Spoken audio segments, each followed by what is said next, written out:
For centuries, the mysterious prophecies of Nostradamus have baffled the world. A centuries-old mystery has suddenly roared back to life.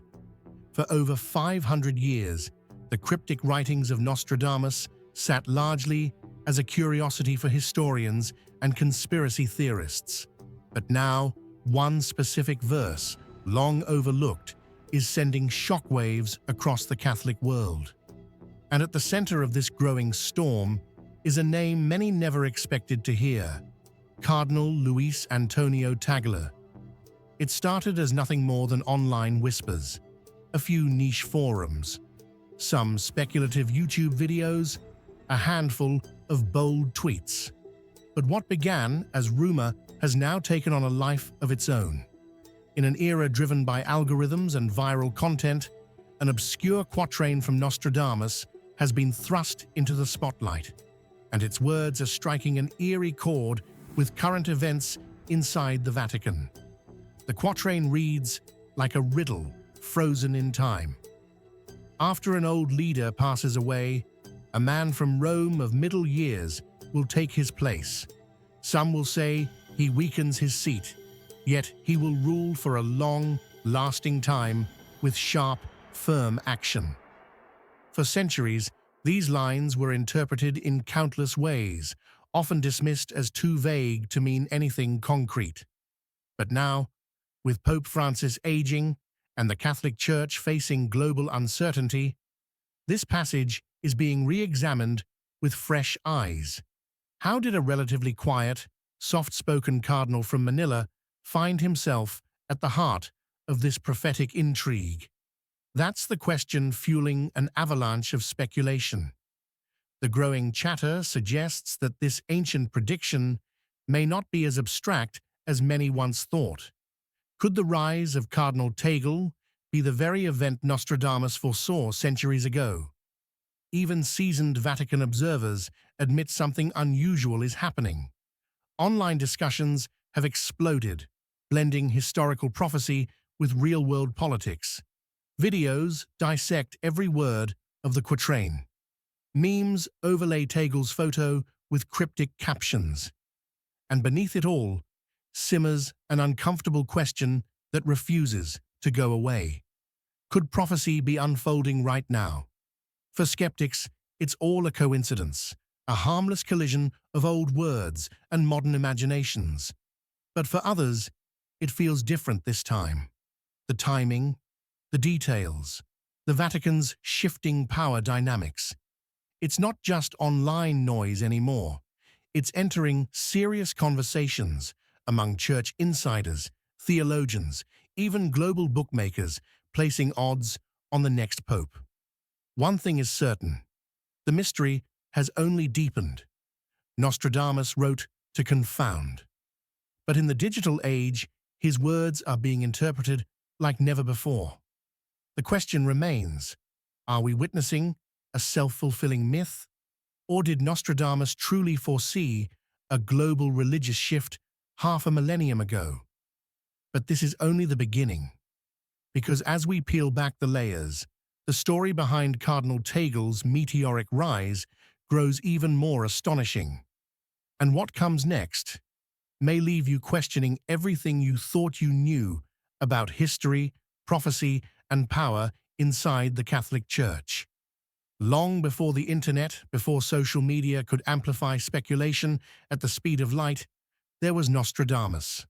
Born Michel de Nostradam in 1503, this French apothecary would go on to become one of history's most enigmatic figures.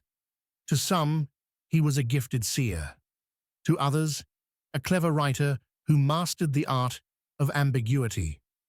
But whether prophet or poet, his work continues to captivate, centuries after his death. In 1555, Nostradamus published his most famous book, Les Prophéties. It contained 100 short, cryptic verses called quatrains, each 4 lines long, written in a strange mixture of Old French, Latin, Greek, and regional dialects. He deliberately blended languages, symbols, and obscure references, not only to protect himself from accusations of heresy, but to ensure his work remained difficult to decode. Nostradamus never offered clear names or dates. He rarely mentioned specific places. Instead, his quatrains functioned like riddles, layered with metaphor, wordplay, and historical allusions. This vagueness is precisely what has made his prophecies so durable. Over the centuries, readers have been able to project nearly any event onto his words, finding connections that fit wars, revolutions, assassinations, and natural disasters.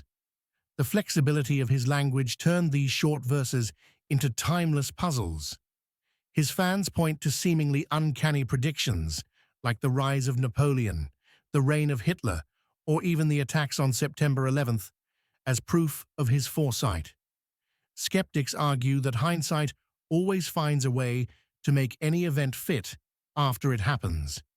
But that very ambiguity is what keeps Nostradamus alive in popular culture. His quatrains have served as a kind of mirror, reflecting each generation's anxieties back at them. During times of political upheaval, economic collapse, or religious crisis, people often return to his writings, looking for meaning, for warnings, for clues that the chaos they're living through was somehow foreseen. Now, as the Catholic Church prepares for a new chapter, one of Nostradamus's verses has found renewed relevance. The quatrain about an old leader's death and a middle-aged Roman's rise was once treated as one of countless vague entries. But today, in the shadow of Pope Francis's declining health, it's gaining traction again, especially as Cardinal Luis Antonio Tagle's name rises in prominence. There's something irresistible about the idea that events we are living through might have been foretold half a millennium ago. Nostradamus wrote for a distant future he could never fully envision, but he crafted his words to survive interpretation. His style allows believers to fill in the gaps while leaving just enough mystery to spark endless debate. And now, those debates have moved far beyond dusty bookshelves. Thanks to viral videos, online forums, and social media platforms, Nostradamus's puzzles are being reinterpreted in real time, attached to new names, new leaders, and new global shifts. But if Nostradamus intended to stir curiosity, he succeeded beyond anything he could have imagined. Because the story doesn't end with vague verses. As we dig deeper into Cardinal Tagle's extraordinary rise, the connections between past and present grow far stranger than anyone expected. Among the hundreds of mysterious quatrains Nostradamus left behind, one has suddenly taken center stage. Its language, though written centuries ago, now feels uncomfortably close to what is unfolding inside the Vatican today. The verse reads in English: "After an old leader passes away, a man from Rome of middle years will take his place. Some will say he weakens his seat, yet he will rule for a long, lasting time with sharp, firm action." At first glance, like so many of Nostradamus's writings, it seems vague, deliberately lacking in specifics. But as we break it down, line by line, the parallels to today's papal intrigue become hard to ignore. After an old leader passes away, the current Pope Francis is already one of the oldest leaders in Vatican history.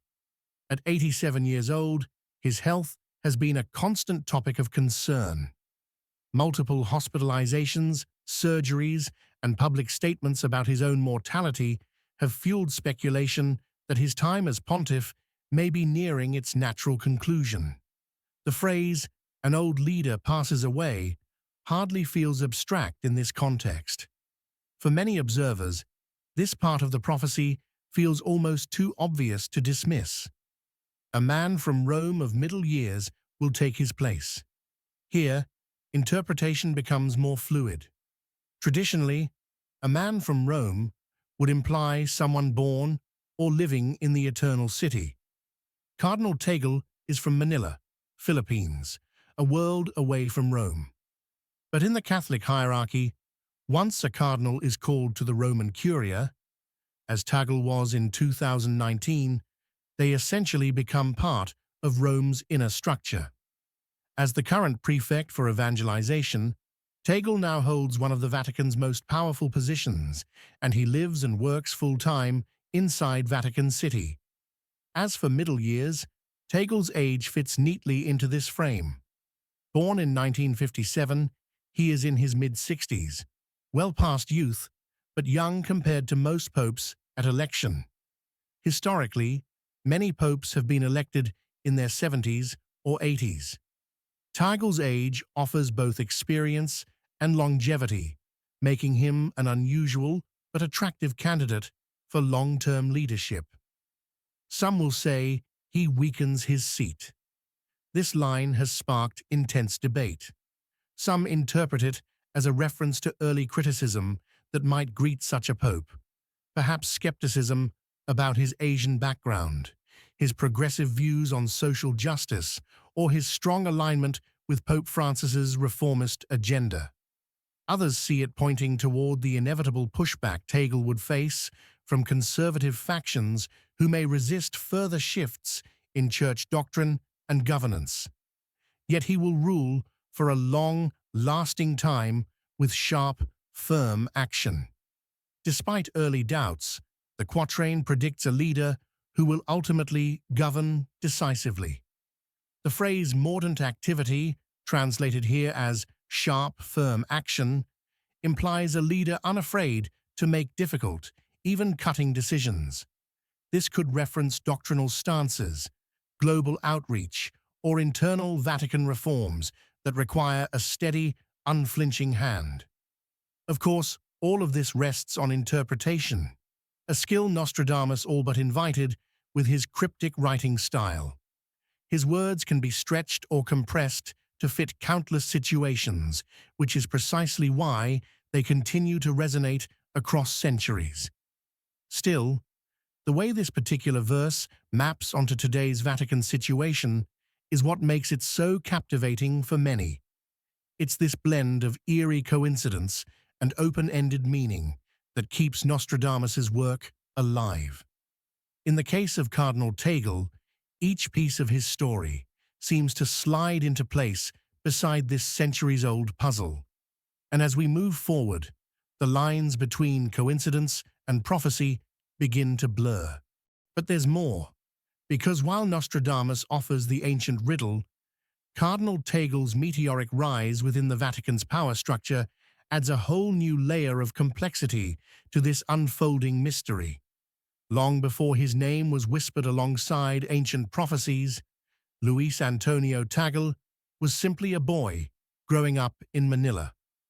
Born on June 21st, 1957, he was raised in a modest but deeply faithful home. His father worked as an engineer, while his mother was a music teacher, a blend of discipline and grace that would come to define much of his character. From an early age, Tagle displayed a strong pull towards spiritual life. While other children chased after sports or dreams of business and politics, young Luis was drawn to study, prayer, and service. His teachers described him as both brilliant and kind, a quiet student with a sharp mind and an open heart. He entered the San Jose Seminary in Manila, beginning his formal studies in philosophy and theology. But even as a student, Tagle stood out. His intellect was matched by a disarming humility that made him beloved among both peers and mentors. After completing his studies locally, his journey took a remarkable turn. Tagle was awarded a scholarship to study abroad, an opportunity that would shape the rest of his life. He traveled to the Catholic University of America in Washington, D.C., where he earned his doctorate in sacred theology with the highest honors. His dissertation focused on the role of bishops in the modern church, a topic that would later seem almost prophetic as his own leadership role expanded on the global stage. In 1982, He was ordained as a priest and began his ministry in the diocese of Imus. There, his reputation quickly grew, not for political maneuvering, but for his accessibility, compassion, and deep connection to ordinary people. Parishioners affectionately called him Father Chito, drawn to his gentle nature and his personal commitment to walking alongside the poor. For nearly 2 decades, Tagle quietly worked in the trenches of parish ministry, teaching seminary courses and serving his local flock. Unlike many who ascend quickly in church hierarchy, his rise was slow, steady, and built entirely on trust, scholarship, and authentic service. In 2001, everything changed. Pope John Paul II appointed him as Bishop of Imus. It was here that Tagle's gifts for leadership became impossible to overlook.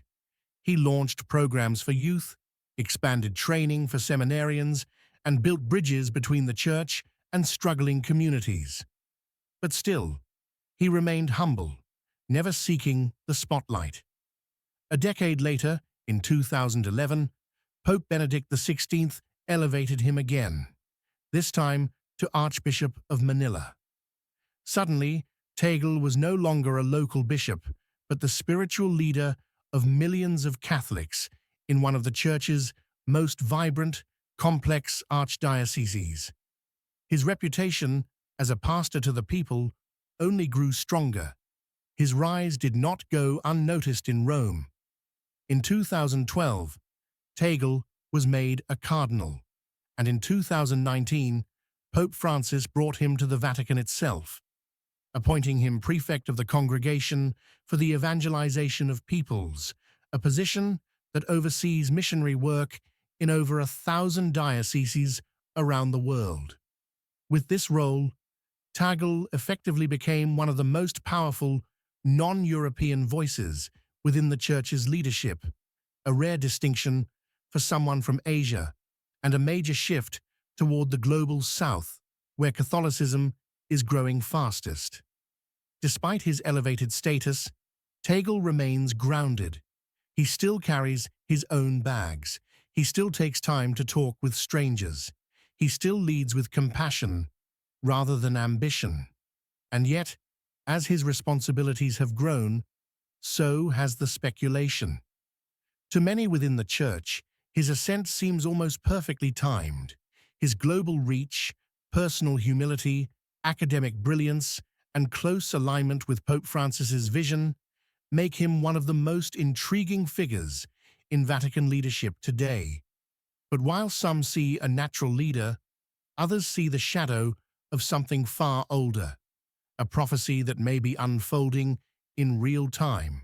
Because Cardinal Tagle's rise isn't happening in a vacuum. It's occurring under the long shadow of Nostradamus's most mysterious verse. And as the rumors grow louder, so does the sense that something far bigger may be at play. By the time Cardinal Tagle arrived in Rome in 2019, his influence had already begun extending far beyond the Philippines. But his appointment as prefect of the Congregation for the Evangelization of Peoples marked a pivotal moment, not just for his own career, but for the global Catholic Church itself. This role placed Tagle at the helm of the Church's vast missionary arm, overseeing efforts in more than 1,100 dioceses across Africa, Asia, and Latin America. These regions, once considered mission territories, are now the fastest-growing centers of Catholicism. In an era when the Church faces decline in parts of Europe and the West, Tagle's work represents the Church's expanding future. But what makes Tagle's leadership distinct is not just the size of his responsibility, it's how he approaches it. Rather than dictating from Rome, Tagle insisted on listening tours. He traveled to Nigeria, Kenya, India, Indonesia, and beyond. In each place, he met with bishops, priests, lay leaders, and ordinary parishioners. He asked direct questions. What do you need? What challenges do you face? How can the Church support your people? His approach was pastoral, not bureaucratic. He visited slums, hospitals, refugee camps, and disaster zones. He spoke to migrant workers, street vendors, and young activists.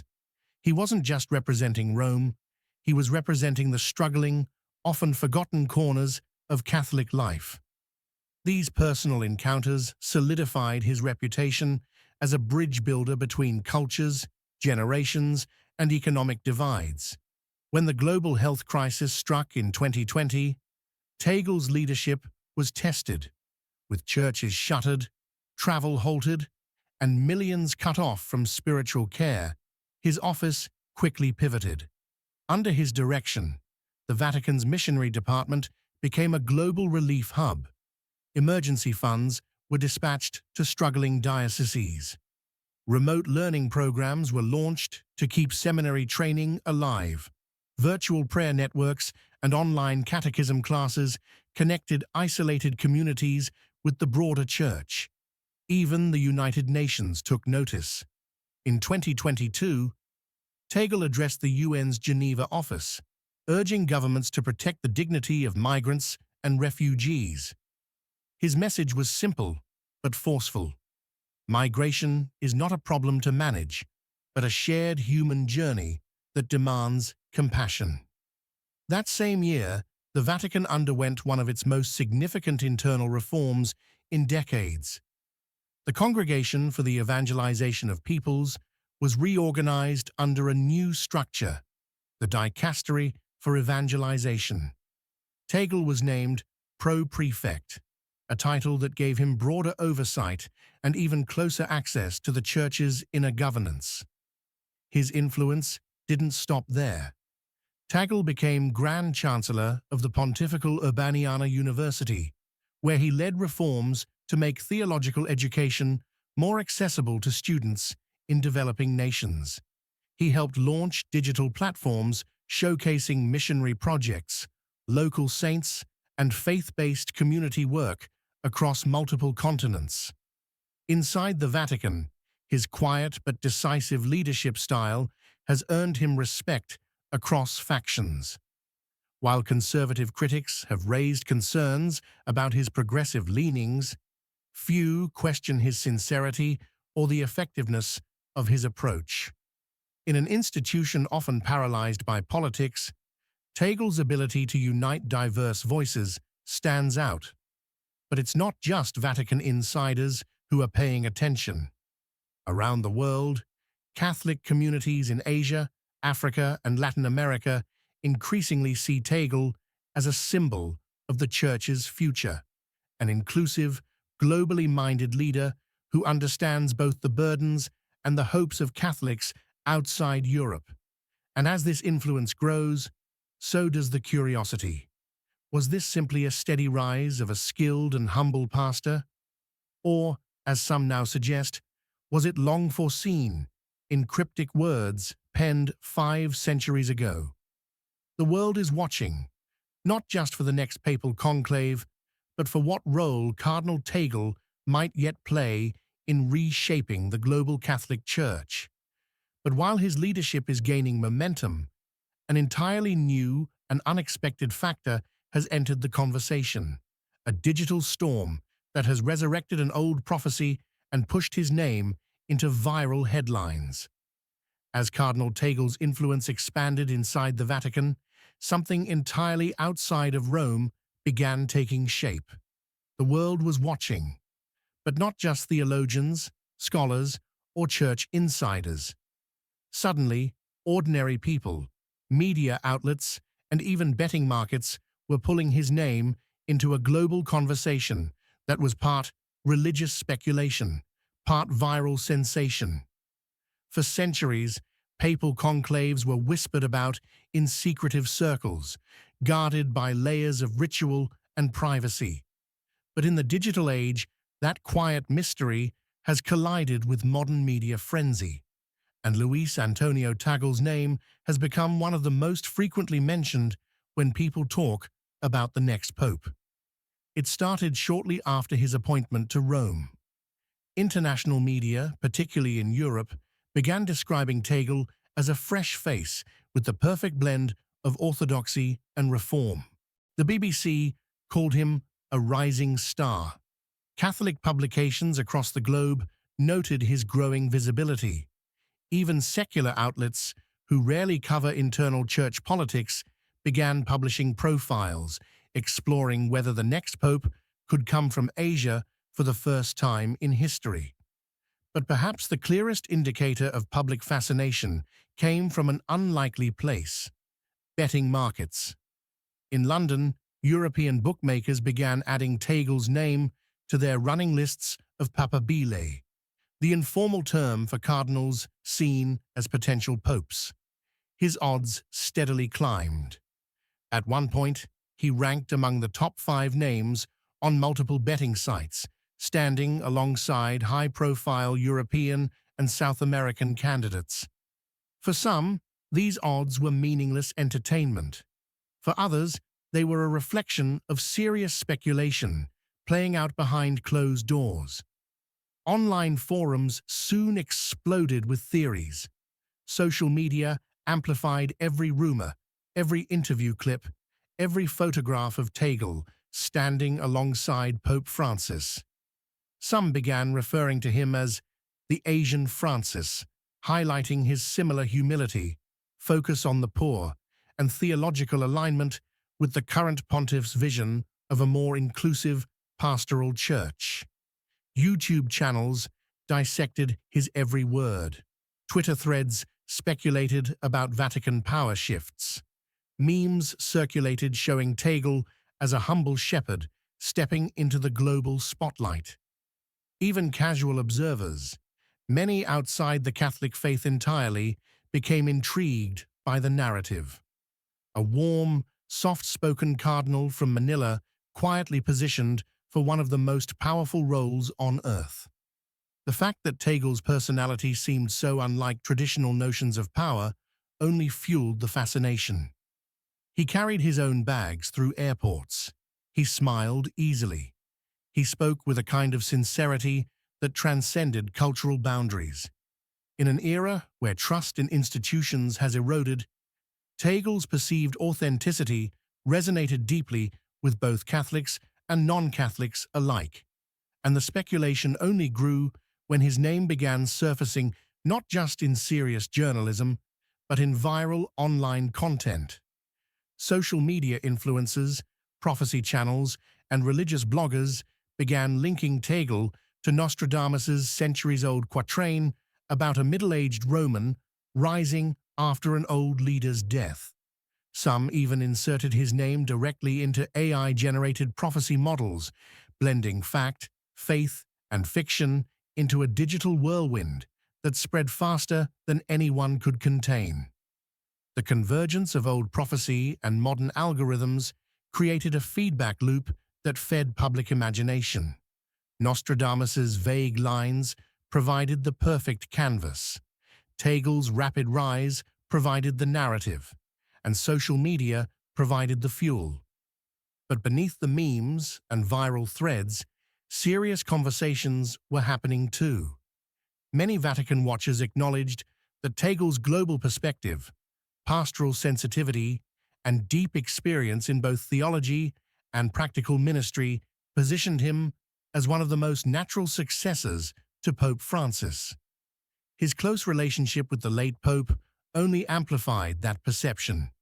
Yet for all the attention, uncertainty still loomed. Papal elections are notoriously unpredictable.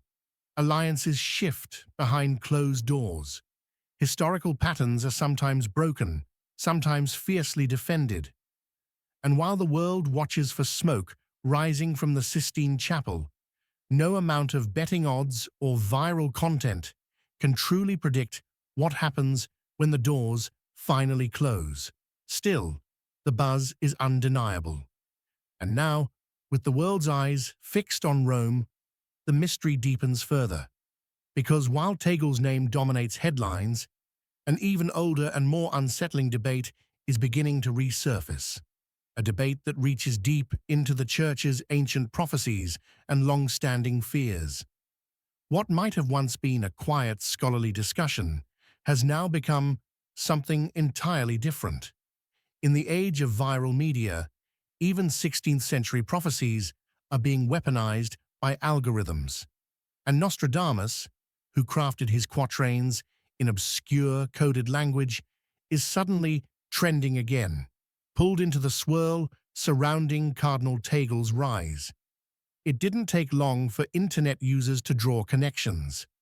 The vague wording of the infamous quatrain about an old leader dying, a middle-aged Roman stepping in, and a reign of sharp, lasting action made for perfect viral material.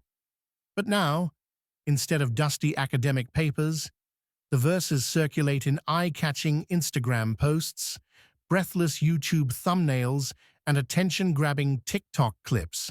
A single tweet speculating that Tagle might be the middle-aged Roman Nostradamus foretold was enough to set off a chain reaction. Social media influencers latched on.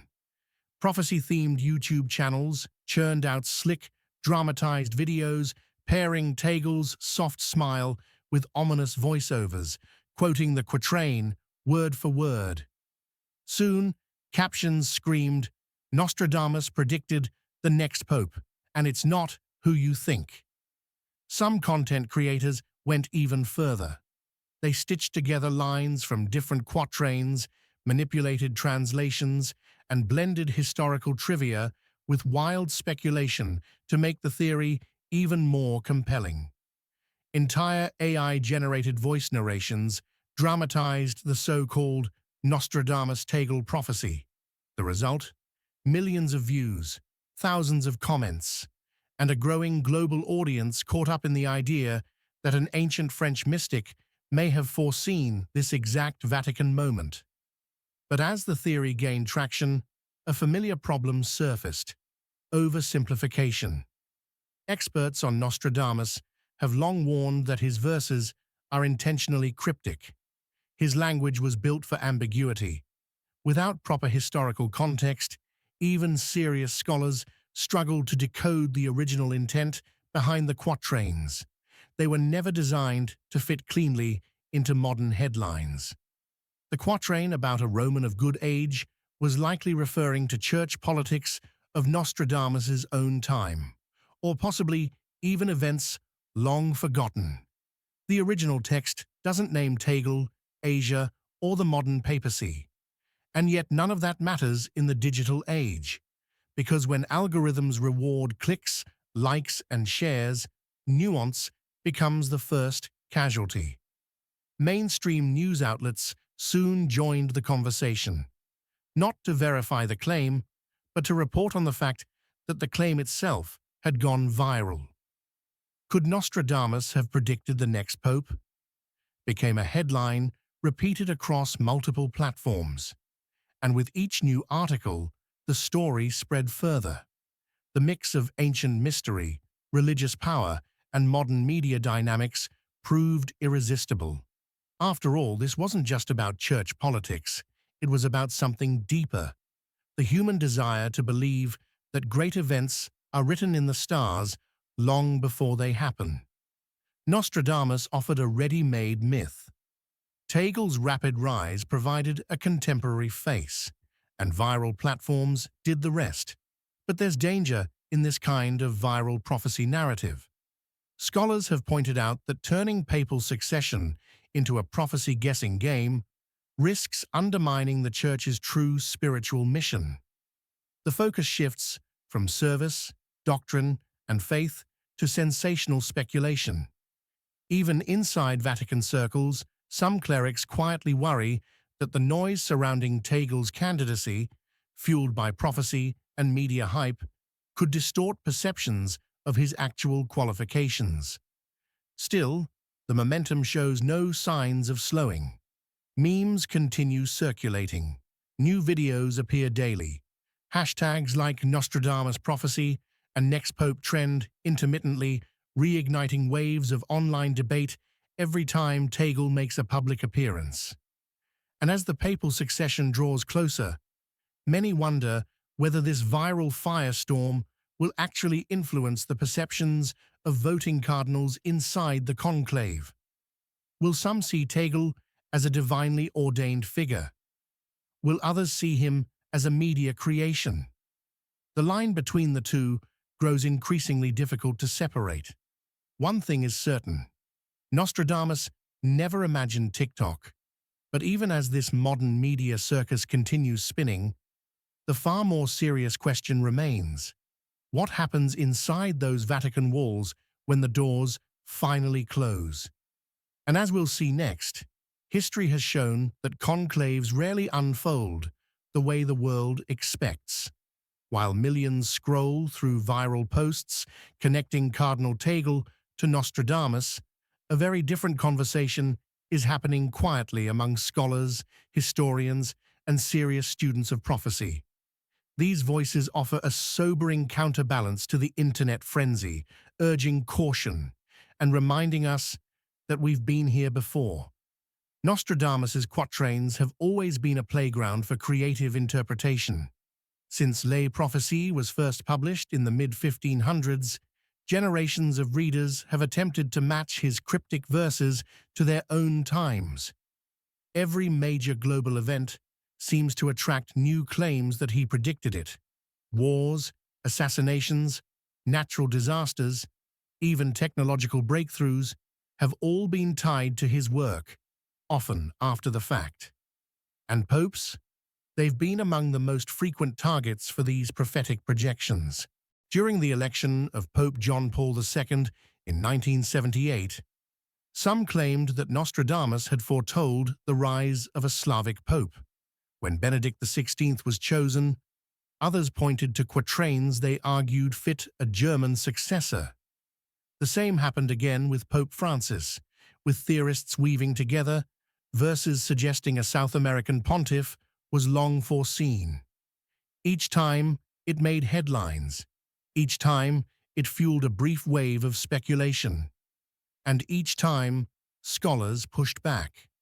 Dr. Pierre Brind'Amour, one of the most respected academic authorities on Nostradamus, once summarized it bluntly: the prophecies endure not because they are accurate, but because they are vague.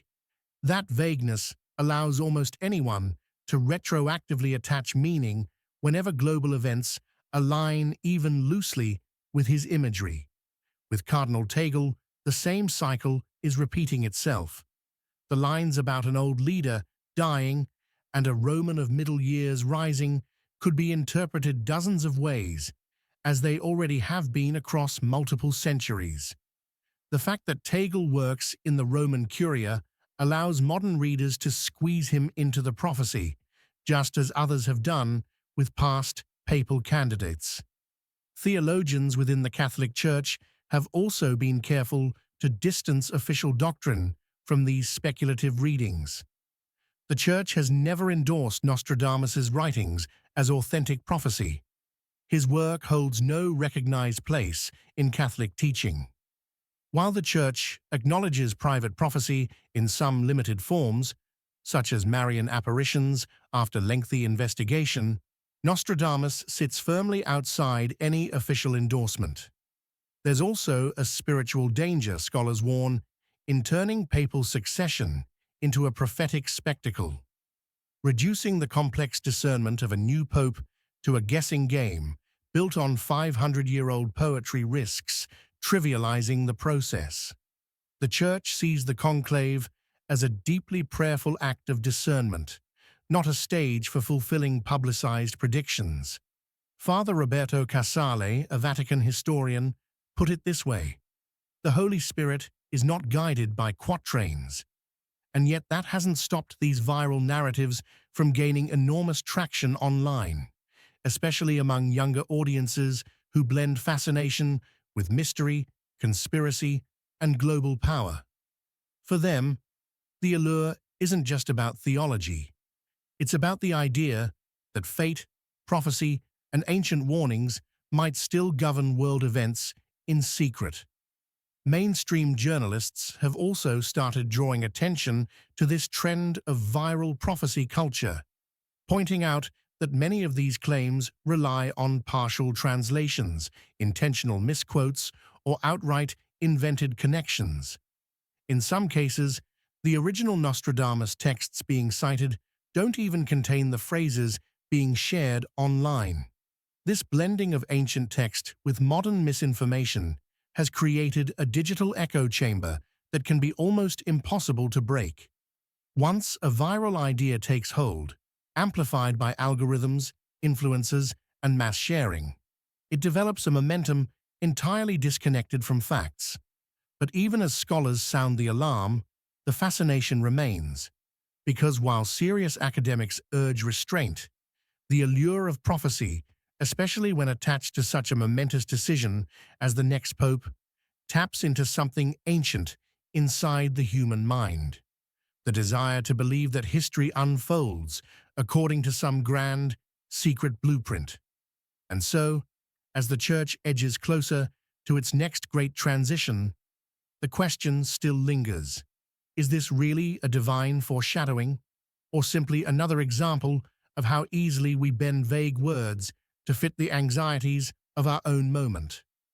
That answer may only become clear once the conclave doors finally close. And as we'll see next, that moment may be much closer than anyone realizes.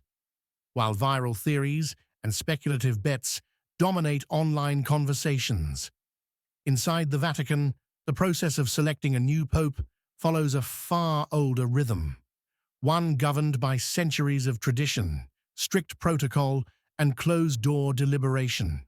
No memes, no algorithms, just the most secretive election in the world, the papal conclave. The word conclave comes from the Latin cum clave, meaning with key. That name still applies, quite literally. When the conclave begins, the College of Cardinals is locked inside the Sistine Chapel, sealed off from the world. No phones, no internet, no outside influence. The intent is clear. Divine guidance must come unpolluted by politics, media pressure, or public speculation. Only cardinals under the age of 80 are eligible to vote. At present, there are roughly 120 of them, representing every continent. This body, known as the electors, carries the weight of choosing the next leader of the world's 1.3 billion Catholics. While the Sistine Chapel provides the setting, what happens inside remains entirely confidential. The procedure itself is methodical. Each cardinal writes his choice on a ballot, folds it, and places it in a ceremonial chalice atop an altar. The votes are tallied after every round. A two-thirds majority is required to elect a pope. If no consensus emerges, voting continues, sometimes for days, until white smoke rises from the Vatican chimney, signaling that the Church has a new shepherd. But while the process appears purely spiritual, there are undeniable political undercurrents beneath the solemnity. This is where Cardinal Tagle's prospects become both intriguing and complicated. On one hand, Tagle's global experience, diplomatic skills, and close alignment with Pope Francis make him a strong contender. He embodies the Church's growing demographic shift toward Asia and Africa, where Catholicism is expanding most rapidly. His soft-spoken demeanor and pastoral approach appeal to many who long for continuity with Francis's vision, a church centered on mercy, inclusion, and outreach to the marginalized. Many cardinals from the developing world view him as a fresh, unifying figure, capable of guiding the Church into the future. His background in mission work, his direct engagement with young Catholics, and his deep understanding of diverse cultural contexts give him credibility across multiple factions. But not everyone may see him as the obvious choice. Some cardinals, particularly from more traditional or European blocs, may view Tagle's progressive leanings with caution. His strong association with Francis's reforms, especially on topics like migration, interfaith dialogue, and the environment, may make certain conservative factions nervous. They may worry that a Tagle papacy would continue pushing the Church in directions they consider too liberal or socially activist. There are also practical considerations. Some cardinals may favor a more transitional older pope who might serve for a shorter term, providing more frequent opportunities to recalibrate the Church's direction. At just under 70 years old, Tagle could potentially serve for many years, something that could make certain factions hesitate. Regional dynamics also come into play. Historically, most popes have come from Europe. While there's growing recognition that the Church's future lies in the global south, old habits die hard. Some Italian and European cardinals may instinctively push for a candidate closer to home, seeing stability in familiarity. Still, Tagle's candidacy has a unique advantage. He's not polarizing. Unlike some other figures who provoke sharp divisions within the hierarchy, Tagle's gentle approach, deep orthodoxy, and pastoral charm make him hard to oppose outright. He may not inspire fierce lobbying, but his name tends to remain near the top of every shortlist, a safe bridge between tradition and change. And so, when the cardinals finally gather under Michelangelo's painted ceiling, it won't be viral theories or betting markets that shape the outcome. It will be silent ballots, whispered prayers, shifting alliances, and the profound responsibility of choosing the man who will lead the Church in one of its most pivotal eras. But even as the ritual unfolds behind locked doors, one question will hover over the entire process, especially for those watching from the outside. Could the next pope truly be the one Nostradamus mysteriously alluded to centuries ago? And now, after centuries of mystery, months of viral speculation, and days locked inside the conclave, the world will once again turn its eyes toward the chimney rising above the Sistine Chapel. The swirl of smoke will signal what no prophecy, no betting market, no viral video can predict with certainty. Who will emerge as the next leader of the Catholic Church? Could it be Cardinal Luis Antonio Tagle? The idea still feels almost unreal to many. A humble priest from Manila, born far from the marble corridors of Rome, now standing on the edge of one of the most powerful spiritual positions in history. His path has been steady, his influence has grown, and his visibility has never been greater. And yet for some, it is not simply his rise that fascinates. It is the eerie shadow cast by Nostradamus's cryptic words. That single quatrain, written more than 450 years ago, was vague enough to fuel endless debate, but specific enough to make people pause. An old leader dies, a middle-aged Roman rises, one who is doubted at first, but rules long and decisively. Add to that the modern viral storm, the social media influencers, the viral tweets, the amplified whispers online, and suddenly, Tagle's rise feels as if it's unfolding inside the script of history itself. Is this mere coincidence? Is it media hype feeding off ancient mystery? Or could there be something deeper playing out here, something we don't yet fully understand? Scholars warn against reading too much into vague, open-ended verses. The Church itself dismisses these viral prophecy theories as outside doctrine. But still, there's something haunting about how easily these old words seem to echo into the present moment. It taps into something ancient in all of us, the desire to believe that history carries hidden patterns, secret warnings, and signs written long before our time. That perhaps our world isn't as random as it sometimes feels.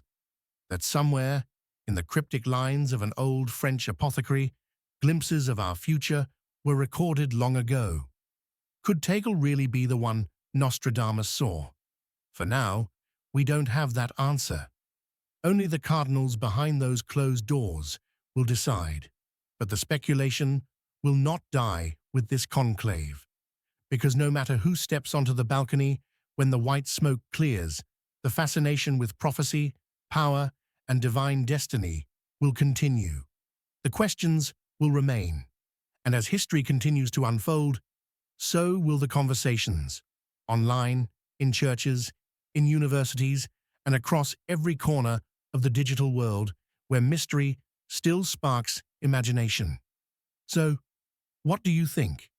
Is this the fulfillment of a 16th century prophecy, or just another case of viral storytelling in the social media age? Let us know your thoughts in the comments below. Do you believe Nostradamus may have truly seen this coming? Could Cardinal Tagle's rise represent something far bigger than we yet realize? And be sure to like this video, subscribe to our channel, and turn on notifications, because this story isn't finished. The conclave may soon give us an answer, but the mysteries surrounding prophecy, power, and the future of the Church are only just beginning. We'll be following every twist, every signal, and every whisper from inside the Vatican. Stay tuned.